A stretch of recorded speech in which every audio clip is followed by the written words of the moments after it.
It's such a striking thing, isn't it? This paradox. In so many families, there's often one person who kind of gets labeled the problem. Right. The black sheep.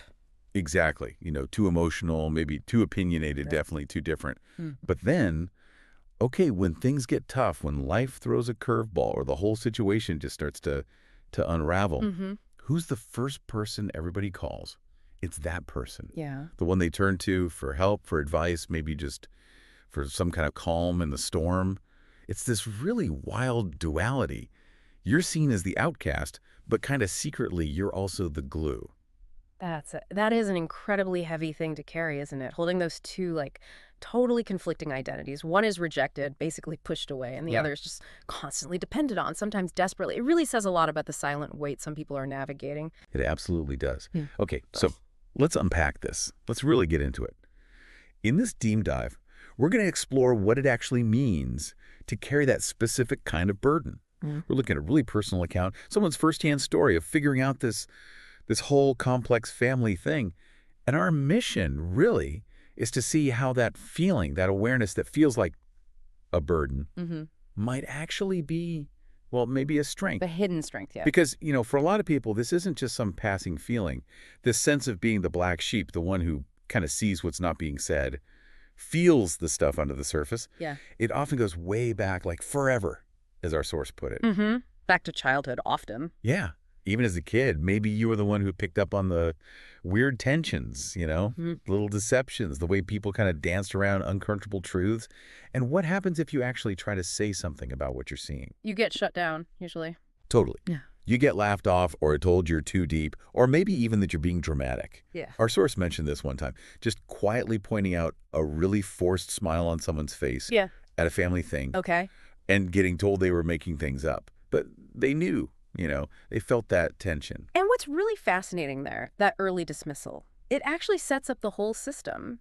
The family, on some level, needs someone to hold those uncomfortable truths they don't want to face themselves. Right. But even though they dismiss you, like you said, when things really fall apart, they still lean on you. They do. It's such a contradiction. It highlights the dynamic perfectly. It's just baffling sometimes how it works.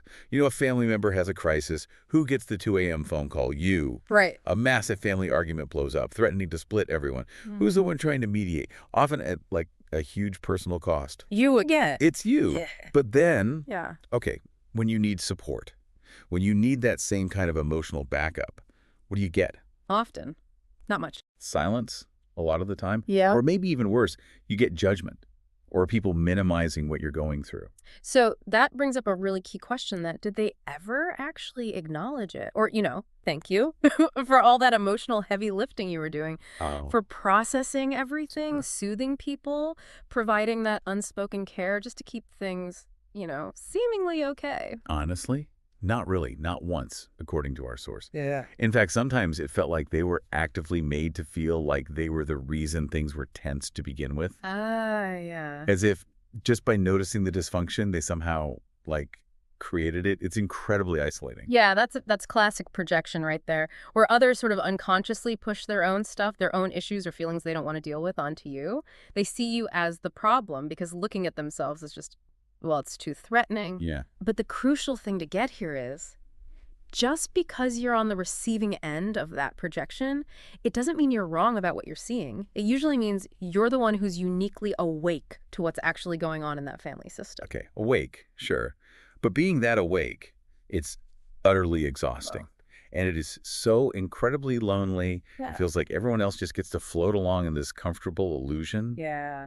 And you're stuck carrying the full weight of the messy truth all by yourself. Yep. It honestly feels like a punishment sometimes. That feeling of being stuck, being isolated, it's incredibly real. And that's exactly why this path is so hard. But here's the turn. What's truly transformative when you hear stories like our sources is realizing that this very awareness, the thing that has felt like such a burden, it's actually a kind of gift, a really powerful internal compass that most people they don't have it. Okay, hold on. If it feels like a punishment, how does it suddenly become a gift? What's the actual shift there? Well, think about it. The black sheep is almost always the future cycle breaker. Yeah. It's the cycle breaker.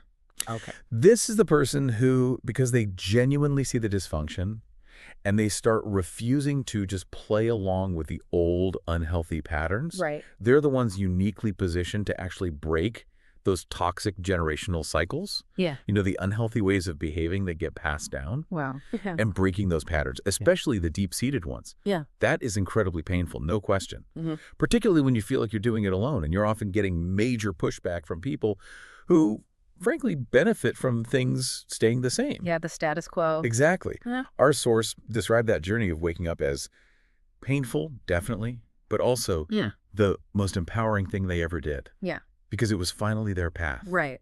Not the path dictated by the family's needs or denials. Precisely. So when we talk about this big shift, it's really about moving from that deep-seated feeling that your awareness is a punishment, or just this crushing weight. To really understanding it as an inner strength. It's a tough path, sure.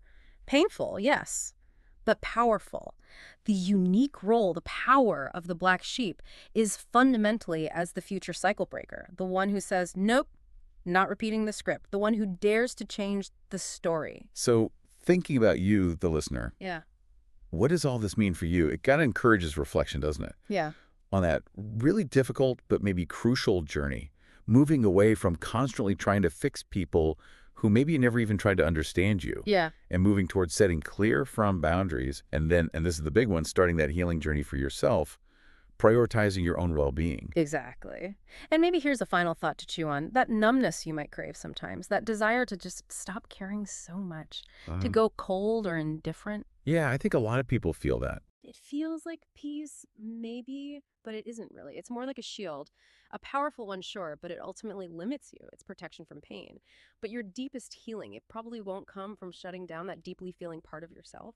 It's more likely to come from setting those clear, self-protective boundaries, yes, but also from fully embracing that sensitive, aware nature you have, understanding that real peace, real change. It doesn't come from trying to be the constant healer for everybody else. It comes from drawing those lines and focusing hard on your own vital healing journey.